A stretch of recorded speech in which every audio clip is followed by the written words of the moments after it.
Greetings, folks. This is Ronwise Ganji, and welcome to the DtwenD development vlog. In this video, I'll talk about how magic is handled in DtwenD as of the release of this video. So, magic is the means by which its practitioners manipulate some aspect of reality to behave in ways that it normally does not. In a sense, magic is synonymous with miracles. In DtwenD, there is no singular magic user class. If you come from a D&D background, this could be any edition of D&D, not just 5e, each wizard specialist, like the Abjurer, the Conjurer, the Evoker, the Illusionist, and so on, would be its own magic-using class in DtwenD. They would use their class die whenever they were manipulating magical forces that fit within the theme of their class, and they would use their class's half die for magical effects that are peripheral to their theme. If I recall correctly, in AD&D 2nd edition, if you choose to specialize in a particular school of magic, there were certain schools of magic that were contrary enough to theirs that they couldn't cast spells from that school of magic. That same principle applies to DtwenD's magic-using classes. In order to invoke magical effects of a specific theme, all a character needs is a D2 class die minimum in that class that covers that particular theme. There are 5 broad categories of things that magic users can do in DtwenD, depending on their magic using class's theme. They are as follows. Dealing damage to others via a thematically stylized magical attack. The default to that is ranged, but this can vary. Providing yourself and or others a bonus die via a thematically appropriate boost. Providing yourselves and or others some sort of thematically appropriate narrative justification for doing something you couldn't do beforehand. Imposing a penalty die via a thematically appropriate affliction, and imposing a thematically appropriate narrative impediment or restriction. So just to reiterate, it's really important that each magic using class has a specific theme so as to establish limits as to what they are specialized at doing, what they can do so-so, and to what they can't do. Otherwise, having one class that can bend reality in whatever way they wish would unbalance the game.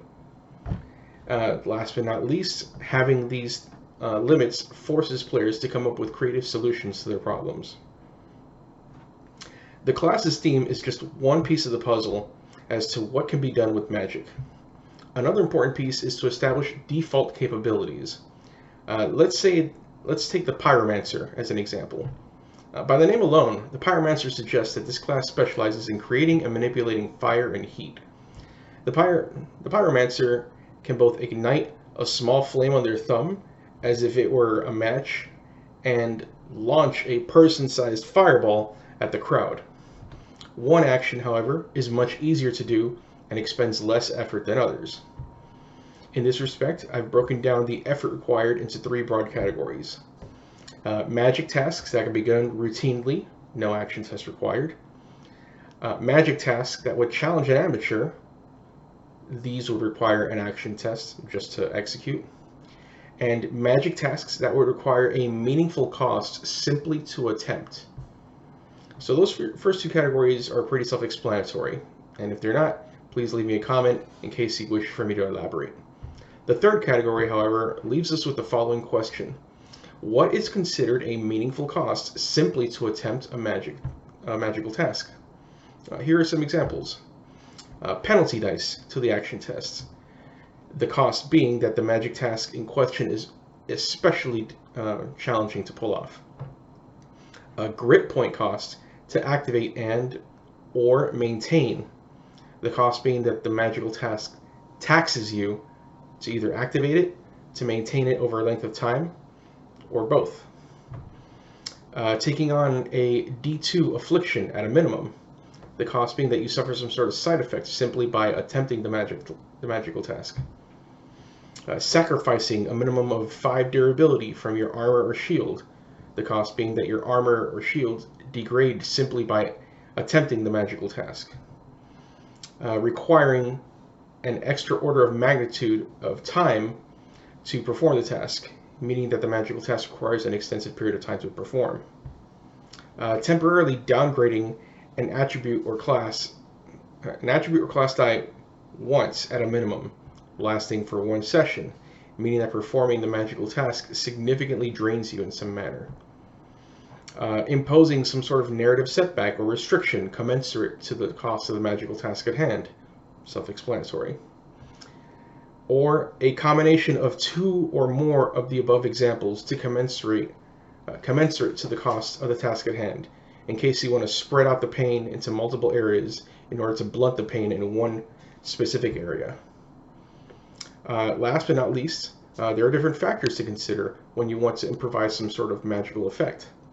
Example factors for magical effect consideration include distance, speed, time, weight, density, volume, area, monetary cost, physical harm, relational importance, information processing, and transformation, just to name a few.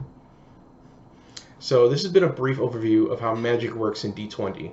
There are more details within the subject matter that I haven't brought up here, both for the sake of time and anticipation for when the playtest will be made available.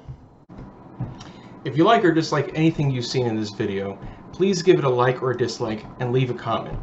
Subscribe if you want to support my channel, and if you really want to support my endeavors, head over to my Patreon and become an appreciated trooper. The link is in the description. Until then, folks, take care and play to find out what happens.